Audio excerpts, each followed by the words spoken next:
Hello, welcome to this Respi's Atari stuff video. As a collector of old systems, we all know the problems of yellowed plastic.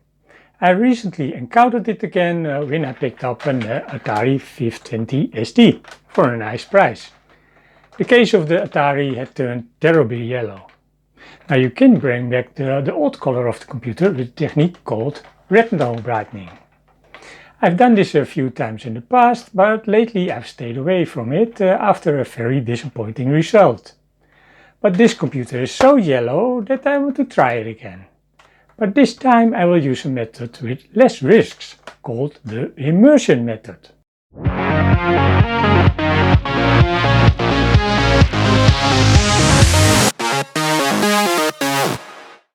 The active ingredient in retrobrighting is hydrogen peroxide.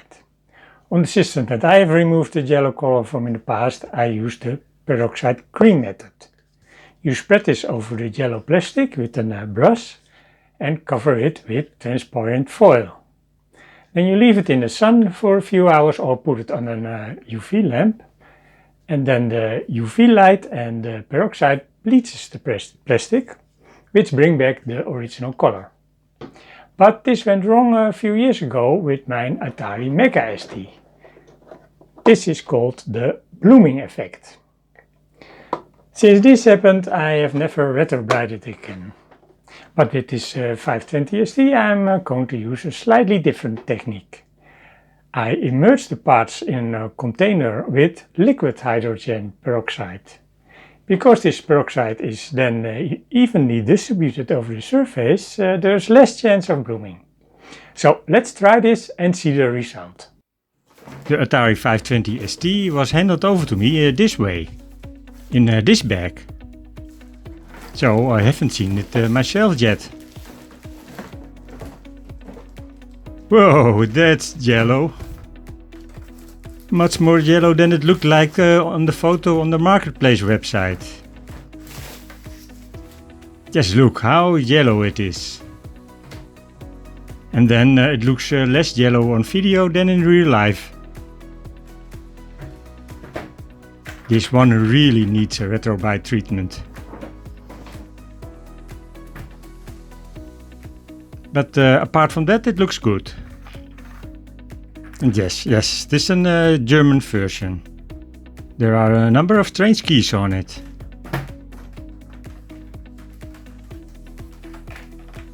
And the label also indicates it's a German version. That also means that there is a German TOS-ROM in it. What else is in the bag? A mouse. And this enormous power brick. I think the 520 is a nice model with that more compact case. I've gotten used to the 1040 SD by now, which has a wider rear section. So this model looks really slick now.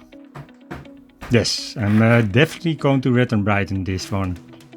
By the badge it really shows how the original color should be. But first we are going to test if the SD is working. I connected the power supply, and on the floppy connector is this floppy drive. I converted this drive to an SD card reader a while ago. And if you want to know how that was done, below this video you'll find a link to that video. I'm going to connect the SD to this monitor, but I don't have a video cable yet. Fortunately, this model has an RF modulator, so I can use an RF cable. I connect this to the antenna input of the monitor. Well, I'm curious. Hey, a widescreen, that's a good sign. And yes, the desktop, it works. And indeed, everything in German. I'm going to start sysinfo to see what's in this machine. For that it has to be switched to the medium resolution.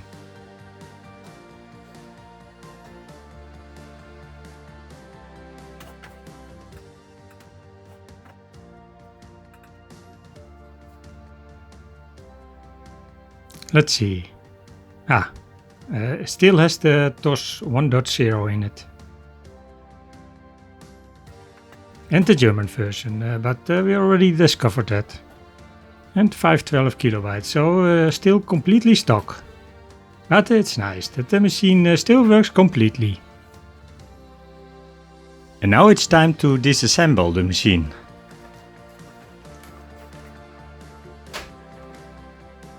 There are 6 screws on the bottom. Oh, this case already has been opened before. You can see that from this bump. They probably used the longer screw for the back at the front.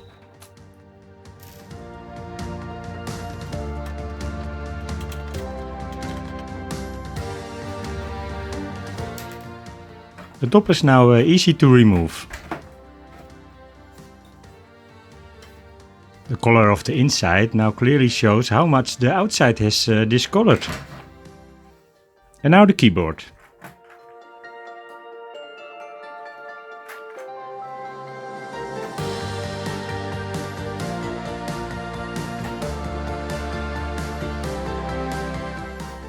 Remember well how the connector is orientated. I don't know if it is protected against being put in upside down. The motherboard is also secured with 6 screws. 3 of them outside the shielding and 3 inside the shielding.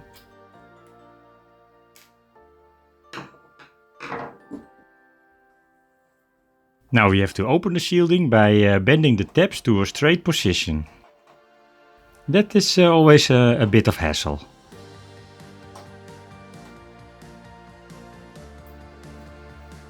But now it can finally open.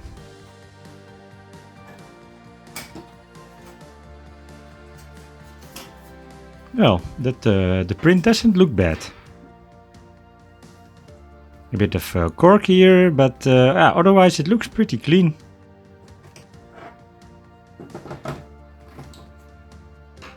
Now we can remove the other 3 screws.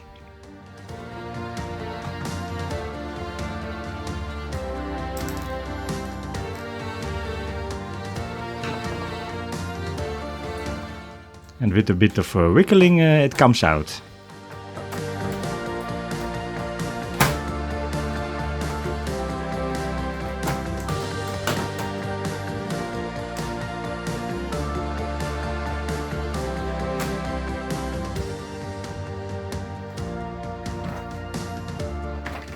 And now you can see the color difference well.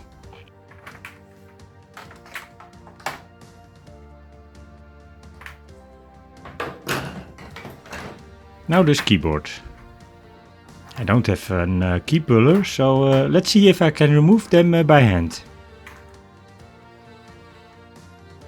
Okay, that's pretty easy. But you have to be careful, you don't want anything to break off. There, all the keys are off. But the board itself also needs to be cleaned.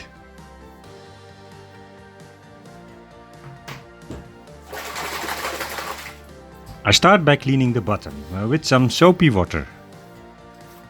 I tape the label on the bottom. I hope it stays on, because the label is made of paper.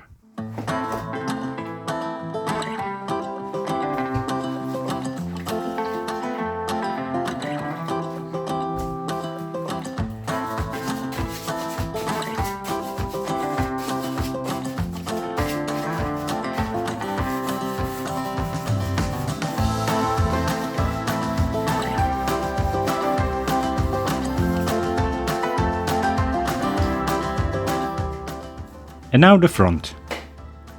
Here I taped the badge. Not for the water, but for the hydrogen peroxide.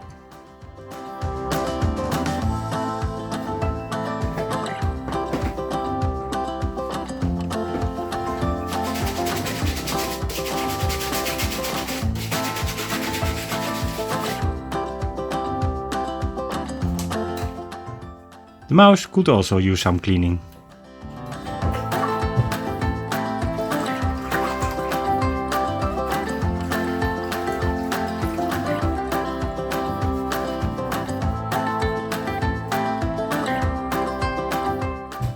Finally, I placed all the keys in the container. I'm going to wash them one by one.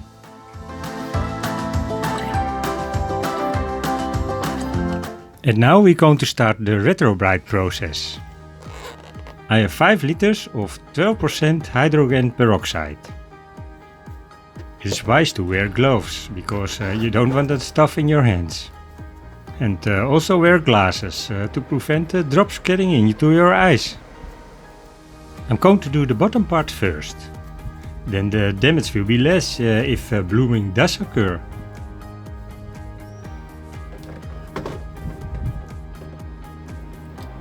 You have to put in enough so the part is completely submerged.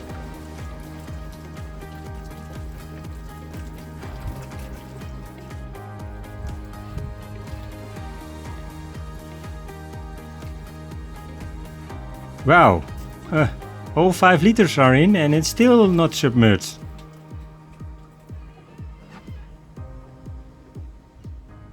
I'm going to add some water.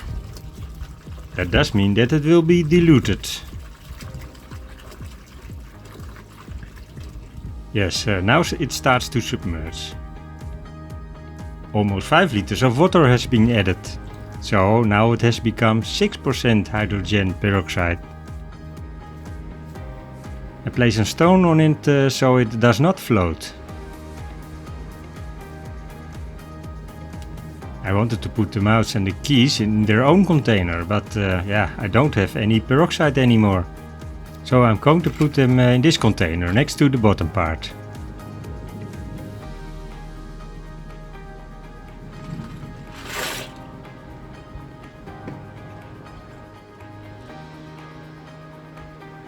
And now we're going to wait.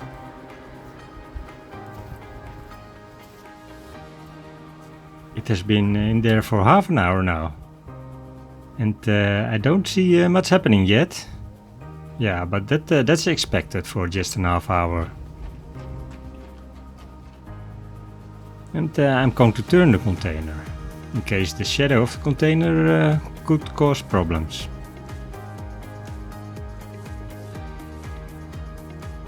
We do see bubbles forming. That is a good sign. That means the process is working. But yeah, the keys are still very yellow.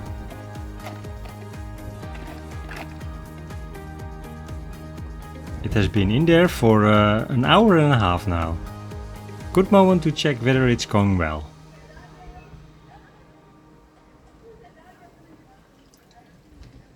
And I don't see any blooming. That's good. Then I dare to do the top part now. And that's the most important part. So I'll do that now before the water loses its power.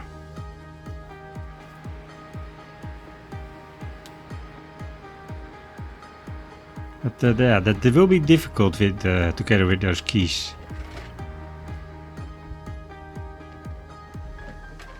No, I will take those keys out.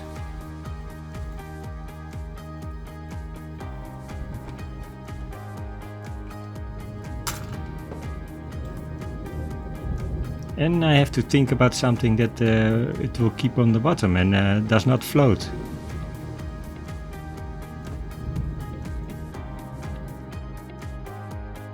I finally succeeded to make something that presses the part to the bottom.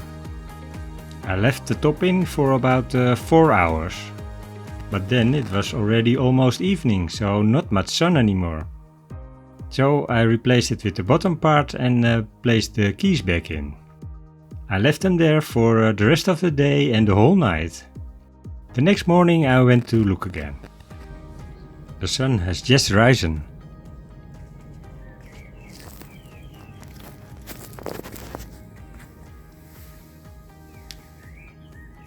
Well, that's gotten a lot lighter.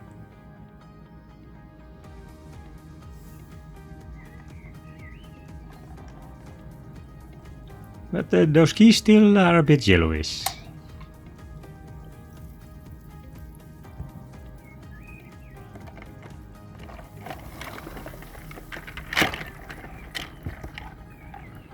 But that bottom looks good. Although a bit less on the side.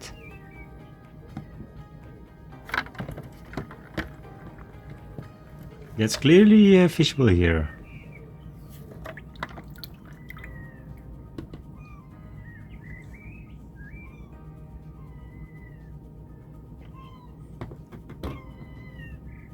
I will leave those keys in there for a while.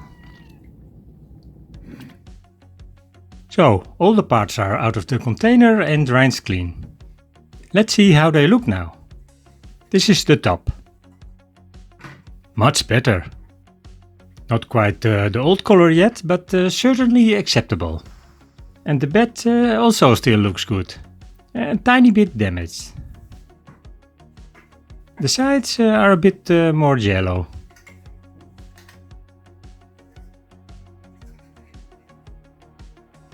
But I'm satisfied. And this is the bottom.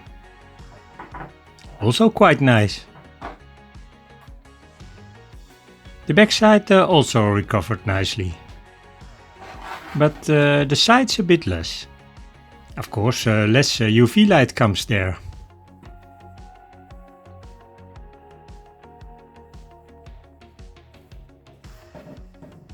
Here you can clearly see the color difference with the original color.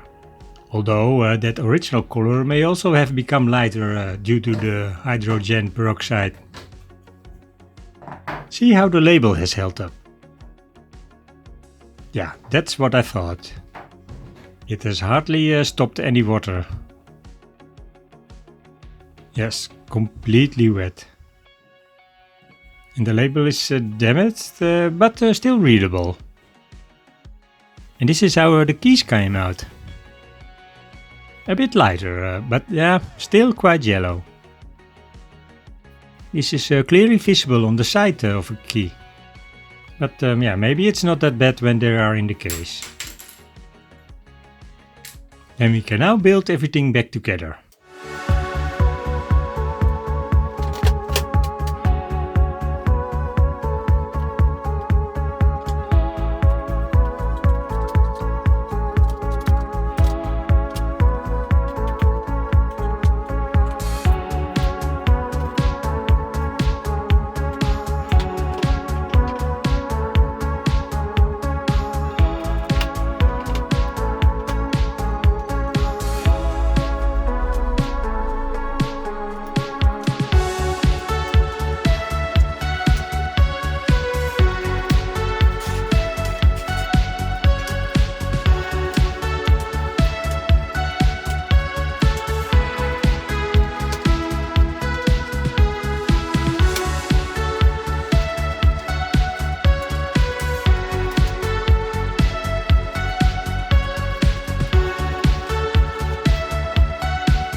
There, that's done.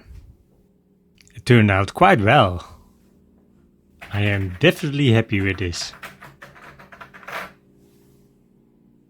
Well, I'm quite happy with the end result. When I first took out the top out of the container, I still had my doubts whether enough yellow had been removed. But now that I see it back together, I realize it's quite an improvement. But what do you think? Should I left it in longer? Or would you do it differently? Or maybe you are completely against retrobrighting? Let me know in the comment section below this video.